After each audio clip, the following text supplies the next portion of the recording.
I think the folks at Critical Role and Titmouse faced a much bigger challenge than the legend of Vox Machina when they decided to take on adapting the second campaign into the world of animation. Obviously, success of their first show on Amazon Prime has set the bar pretty high, and most fans would settle for nothing less than the level of quality it has established. So now that the entire first season of The Mighty Nein is out and in the open, it begs the question: how does it hold up against Vox? Does it live up to the expectations? And is it satisfying for the longtime fans who held this story near and dear to their hearts?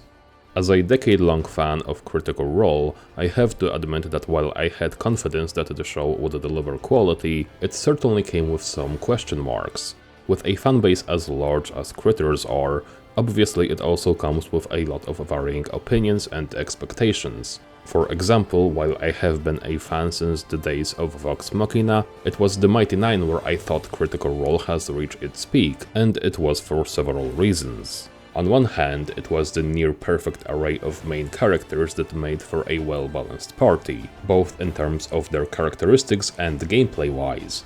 Aside from that, unlike Vox Machina, most of the players didn't really have to get into character, because for most of them, the PCs they have played in many ways felt like a fantasy representation of themselves, which made the entire party dynamic feel even more genuine. I think The Mighty Nein also became the most relatable party for similar reasons. They weren't a stereotypical band of heroes that set out to save the entire world from the get-go. They were traumatized, flawed, and often making morally dubious choices, even if their intentions were good. That's what we are as humans, and I think that more down-to-earth anti-hero approach is why it was easier for the audience to relate and bond with them.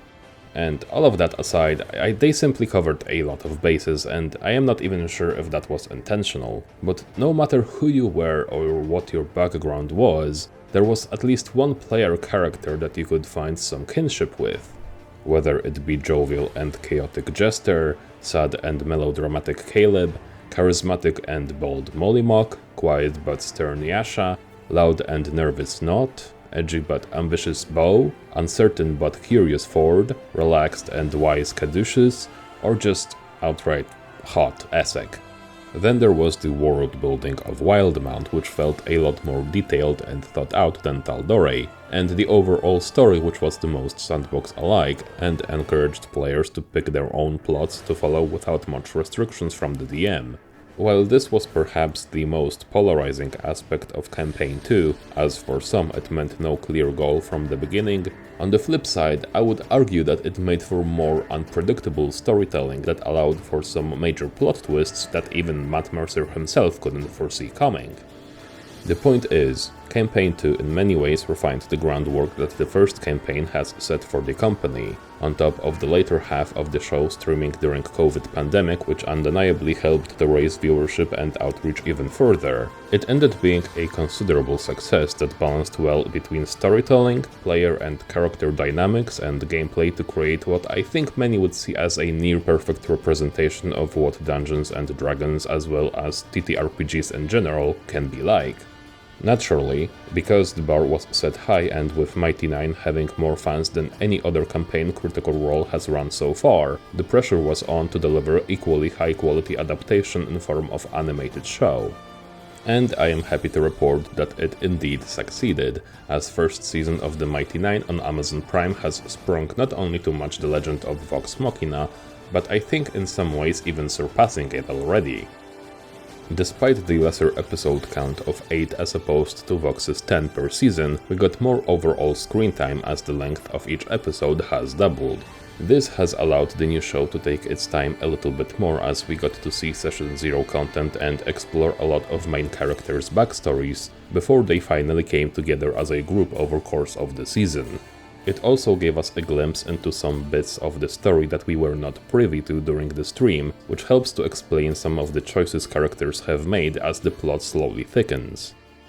The biggest one is a pretty major rewriting for Yasha, as she is mostly absent from majority of the season, at the time still being under Oban's domination instead of coming along as part of the carnival. This is likely going to change as she is seemingly set to finally join the party following the cliffhanger in episode 8, but it is certainly interesting to see how her personal story is going to unfold and affect the dynamics of the party. Aside from that, the show definitely sprinkles a lot of seeds towards the future plot points over course of all 8 episodes, from inclusion of Vesderogna and more significant setup towards the Eyes of Nine storyline, as well as some subtle foreshadowing and setups involving Nod's backstory, relationship between Jester and the Gentleman, as well as hints regarding Beau's backstory. Some events were also shifted around on the overall timeline, as we got to dive into full Caleb's backstory a bit sooner, which was justified by Trent Ikethan acting as the main villain of the show so far, as well as some minor ones like Jester and Nod vandalizing the Holy Temple in Zadash, with a surprising cameo from Briar's Doomseed, or appearance of Beau's alter ego Tracy. But as those are not really integral to the overarching story, I think their inclusion was welcome and helped to add some extra spice for the longtime fans of Critical Role who have been undeniably on the lookout for such treats.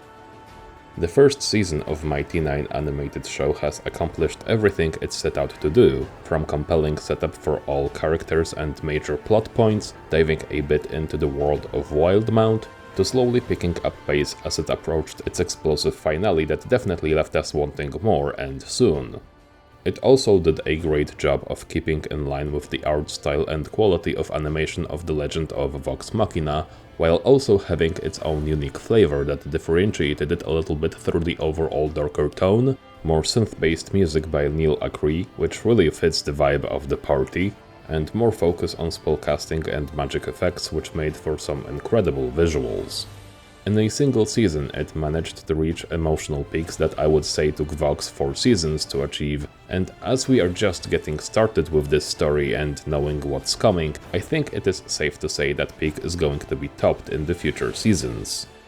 In conclusion, Critical Role's latest animated show is an excellent adaptation of the source material, and while it might have started out a little bit slow, the pacing picks up at a steady rate as the season goes on, and I think it is worth a true 9 out of 10 rating.